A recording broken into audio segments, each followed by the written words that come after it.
Hello दोस्तों, स्वागत है आप सभी का सिग्मा स्टडी पॉइंट में। दोस्तों, आज के इस वीडियो में हम बिहार बोर्ड क्लास 12th के अकाउंटेंसी के वीवीआई ऑब्जेक्टिव क्वेश्चन पढ़ने वाले हैं, जो कि आपका 13 फरवरी को होने वाले एग्जाम के लिए बहुत ही इंपॉर्टेंट क्वेश्चन है। तो चलिए वीडियो शुरू करते हैं, और वीडियो पसंद आए तो वीडियो को लाइक करें और चैनल को सब्सक्राइब करें। तो आप लोग वीडियो पे शुरू से लेके अंत तक बने रहिए, ठीक है। चलिए, पहला क्वेश्चन है, साझेदारी फॉर्म के पुनर्गठन पर अलिखित संपत्ति का लेखा करने पर होगा। साझेदारी फॉर्म के पुनर्गठन पर अलिखित संपत्ति का लेखा करने पर क्या होगा? तो वर्तमान साझेदार को जो है लाभ होगा, ठीक है। ऑप्शन नंबर 20 का बिल्कुल ही राइट आंसर हो जाएगा। चलिए, अगला क्वेश्चन है 2 नंबर क्वेश्चन, फॉर्म के लिए साझेदार के आहरण पर ब्याज है। For the firm interest on partners drawings is. Form के लिए साझेदार के आहरण पर ब्याज क्या है? तो इनकम हो जाएगा, ठीक है। ऑप्शन नंबर 20 का बिल्कुल ही राइट आंसर हो जाएगा। चलिए, अगला क्वेश्चन है 3 नंबर क्वेश्चन, एक क्लब द्वारा प्राप्त आजीवन सदस्यता शुल्क को दिखाया जाता है। Life membership fees received by A club is show इन। एक क्लब द्वारा प्राप्त आजीवन सदस्यता शुल्क को कहाँ दिखाया जाता है? तो आर्थिक चिट्ठा में, ठीक है ना, इन बैलेंस शीट में दिखाया जाता है। ऑप्शन नंबर 20 का बिल्कुल ही राइट आंसर हो जाएगा। चलिए, अगला क्वेश्चन है 4 नंबर क्वेश्चन, समापन व्ययों को वसूली खाते के पक्ष में लिखा जाता है। समापन व्ययों को वसूली खाते के किस पक्ष में लिखाया जाता है? Realization expense are recorded inside of realization account. समापन व्यय को वसूली खाते के किस पक्ष में दिखाया जाता है? तो डेबिट पक्ष में दिखाया जाता है, ठीक है ना। ऑप्शन नंबर सी इसका बिल्कुल ही राइट आंसर हो जाएगा। अगला क्वेश्चन है 5 नंबर क्वेश्चन, साझेदारी संलेख की अनुपस्थिति में साझेदारों को उनके द्वारा फॉर्म की दी गई अग्रिम राशि पर ब्याज दिया जाएगा। साझेदारी संलेख की अनुपस्थिति में साझेदारों को उनके द्वारा फॉर्म को दी गई अग्रिम राशि पर कितना प्रतिशत ब्याज दिया जाएगा? तो 6% प्रतिवर्ष की दर से ब्याज दिया जाएगा, ठीक है ना। ऑप्शन नंबर 20 का बिल्कुल ही राइट आंसर हो जाएगा। अगला क्वेश्चन है 6 नंबर क्वेश्चन, एक गैर व्यापारिक संस्था के लिए मान्यदेय होता है। एक गैर व्यापारिक संस्था के लिए मानदेय क्या होता है? तो एन एक्सपेंस हो जाएगा, ठीक है ना, वेब होता है। ऑप्शन नंबर सी इसका बिल्कुल ही राइट आंसर हो जाएगा। अगला क्वेश्चन है 8 नंबर क्वेश्चन, फॉर्म के विघटन के समय संपत्तियों का पुस्तकीय मूल्य वसूली खाते के किस पक्ष में लिखा जाता है? At the time dissolution of firm book value of assets is recorded in which side of the realization account. Firm के विघटन के समय संपत्तियों को पुस्तकीय मूल्य वसूली खाते के किस पक्ष में लिखा जाता है? तो डेबिट साइड में लिखा जाता है, ठीक है ना। ऑप्शन नंबर ए इसका बिल्कुल ही राइट आंसर हो जाएगा। अगला क्वेश्चन है 9 नंबर क्वेश्चन, फॉर्म के विघटन पर बैंक अधिविकर्ष को हस्तांतरित करेंगे। On dissolution of A form bank overdraft is transferred. Form के विघटन पर बैंक अधिविकर्ष को कहाँ ट्रांसफर किया जाता है? तो रियलाइजेशन अकाउंट में ट्रांसफर किया जाता है, ठीक है ना, वसूली खाते में। ऑप्शन नंबर सी इसका बिल्कुल ही राइट आंसर हो जाएगा। अगला क्वेश्चन है 10 नंबर क्वेश्चन, किसी साझेदार की सेवानिवृत्त मृत्यु पर साझेदारों के पूंजी खाते को जमा किया जाएगा। किसी साझेदार की सेवानिवृत्त मृत्यु पर साझेदारों के पूंजी खाते को जमा किया जाएगा। तो क्या हो जाएगा? इनमें से कोई नहीं हो जाएगा, ठीक है ना। ऑप्शन नंबर डी इसका बिल्कुल ही राइट आंसर हो जाएगा। अगला क्वेश्चन है 11 नंबर क्वेश्चन, फॉर्म के विघटन पर साझेदारों के पूंजी खाते को बंद किए जाते हैं। तो क्या हो जाएगा? वसूली खाते के माध्यम से, ठीक है ना, रियलाइजेशन अकाउंट्स के माध्यम से बंद किए जाते हैं। ऑप्शन नंबर ए इसका बिल्कुल ही राइट आंसर हो जाएगा। 12 नंबर क्वेश्चन है, पुनर्मूल्यांकन खाता या लाभ हानि समायोजन खाता, रिवैल्यूएशन अकाउंट्स और profit and loss adjustment account is. पुनर्मूल्यांकन खाता या लाभ हानि खाता समायोजन खाता जो है, कौन सा खाता है? तो नॉमिनल अकाउंट्स है, ठीक है ना। ऑप्शन नंबर सी इसका बिल्कुल ही राइट आंसर हो जाएगा। अगला क्वेश्चन है 13 नंबर क्वेश्चन, त्याग अनुपात निकालना पड़ता है। Sacrificing ratio has to be calculated. त्याग अनुपात कब निकाला जाता है? तो साझेदार के प्रवेश के समय, ठीक है ना, at time of admission of a partner.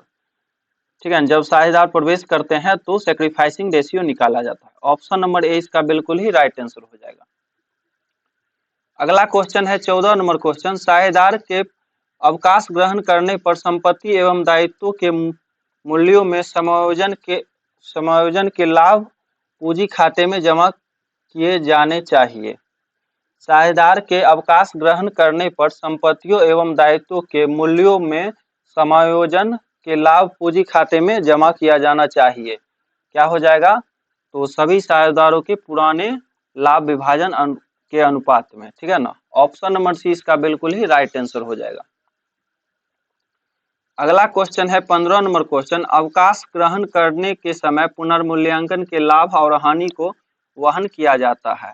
Profit and loss on revaluation eight the time of retirement must be shared. अवकाश ग्रहण करने के समय पुनर्मूल्यांकन के लाभ और हानि को वहन किया जाता है। तो क्या हो जाएगा? सभी साझेदारों द्वारा, ठीक है ना, ऑल पार्टनर्स हो जाएगा। ऑप्शन नंबर 20 का बिल्कुल ही राइट आंसर हो जाएगा। अगला क्वेश्चन है 16 नंबर क्वेश्चन, बकाया चंदा है। Outstanding subscription is, outstanding subscription क्या हो जाएगा? तो संपत्ति हो जाएगा, एसेट्स है। हमारा चंदा कहीं पे बकाया है तो एसेट्स माना जाएगा। ऑप्शन नंबर 20 का बिल्कुल ही राइट आंसर हो जाएगा। अगला क्वेश्चन है 17 नंबर क्वेश्चन, अंशों का अधिमूलन पर निर्गमन है। अंशों का अधिमूलन पर निर्गमन है। Premium on issue of share is, क्या हो जाएगा? अंशों का अधिमूलन पर निर्गमन तो पूंजीगत लाभ हो जाएगा, ठीक है ना, capital gains. Option number A इसका बिल्कुल ही राइट आंसर हो जाएगा। अगला क्वेश्चन है 18 नंबर क्वेश्चन, रोकड़ प्रवाह विवरण संबंधित है। Cash flow statements is related to, cash flow statement किससे रिलेटेड है? तो AS3 से है, ठीक है ना। ऑप्शन नंबर 20 का बिल्कुल ही राइट आंसर हो जाएगा। अगला क्वेश्चन है 19 नंबर क्वेश्चन, अंशहरण खाते के शेष को चिट्ठे में प्रदर्शित किया जाता है। Balance of share for future accounts is show in the balance sheet under the item. अंशहरण के शेष चिट्ठे में प्रदर्शित किए जाते हैं तो क्या हो जाएगा? संचय एवं अधिशेष मद के अंतर्गत, रिजर्व एंड सरप्लस के अंतर्गत संचित किए जाते हैं। ऑप्शन नंबर 20 का बिल्कुल ही राइट आंसर हो जाएगा। अगला क्वेश्चन है 20 नंबर क्वेश्चन, रोकड़ प्रवाह विवरण आधारित होता है। Cash flow statements is based upon, cash flow statement किस पे आधारित होता है? तो लेखांकन के रोकड़ आधार पर, ठीक है ना, cash based accounting. Option number 20 का बिल्कुल ही राइट आंसर हो जाएगा।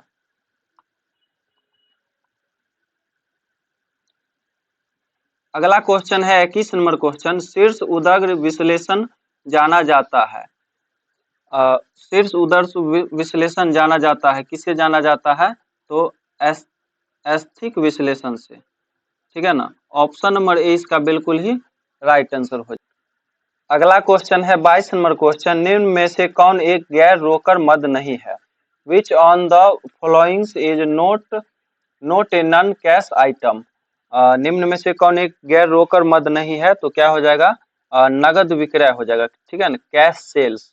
ऑप्शन नंबर ए इसका बिल्कुल ही राइट आंसर हो जाएगा। क्वेश्चन है 23 नंबर क्वेश्चन, रोकड़ समतुल्य के बारे में सत्य है। Followings are true about cash equivalents, क्या सत्य है? तो उपरोक्त सभी हो जाएगा, ठीक है ना। ऑप्शन नंबर डी इसका बिल्कुल ही राइट आंसर हो जाएगा। अगला क्वेश्चन है 24 नंबर क्वेश्चन, संचालन से रोकड़ प्रवाह की गणना करते समय डॉट डॉट को शुद्ध लाभ में जोड़ेंगे।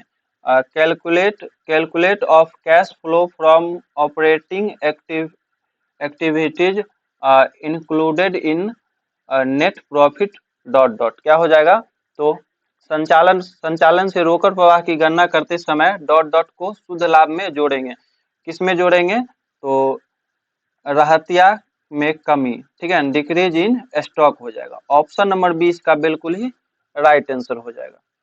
अगला क्वेश्चन है 25 नंबर क्वेश्चन, रोकड़ प्रवाह विवरण की आवश्यकता डॉट डॉट योजना के लिए होती है। Cash flow statements is needed 4 dot dot क्या हो जाएगा, तो रोकड़ प्रवाह विवरण की आवश्यकता डॉट डॉट योजना के लिए होती है, क्या हो जाएगा, अल्प अल्पावधि, ठीक है ना, शॉर्ट टर्म के लिए, ठीक है ना। ऑप्शन नंबर ए इसका बिल्कुल ही राइट आंसर हो जाएगा। है 26 नंबर क्वेश्चन, यदि यदि बिक्री 4,20,000 और विक्रय वापसी 20,000 तथा बेचे गए माल की लागत 3,20,000 तो सकल लाभ अनुपात होगा, ठीक है ना। इफ सेल इज 4,20,000 और सेल रिटर्न कितना है 20,000 है और कॉस्ट ऑफ गुड्स सोल्ड जो है माल की लागत कितना है तो 3,20,000 है, तो gross profit ratio will be, ठीक है ना, ग्रॉस प्रॉफिट का रेशियो पूछ रहा है कितना होगा।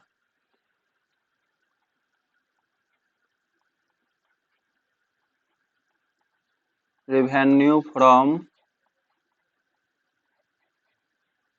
From sale, revenue from sale कितना 20,000 जो है घटा देंगे तो कितना बचेगा 4 लाख बचेगा, ठीक है ना। 4,20,000 है सेल और इसमें से जो है 20,000 सेल रिटर्न है, तो 20,000 घट जाएगा, बचेगा 4 लाख।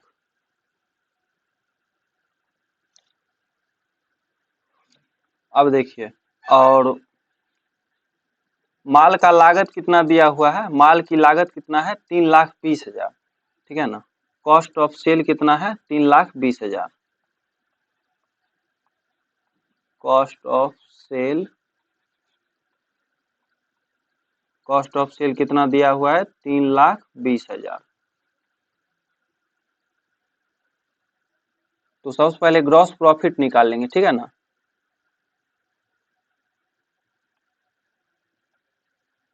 ग्रॉस प्रॉफिट बराबर क्या हो जाएगा, रेवेन्यू फ्रॉम सेल से कितना आया है तो 4 लाख हो जाएगा, ठीक है ना। 4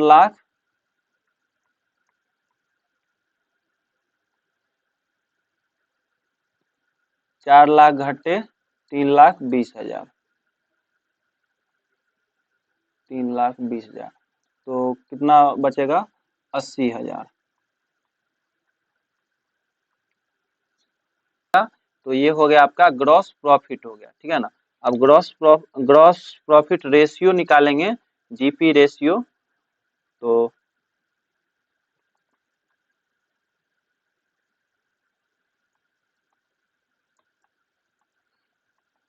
ग्रॉस प्रॉफिट रेशियो क्या हो जाएगा 80,000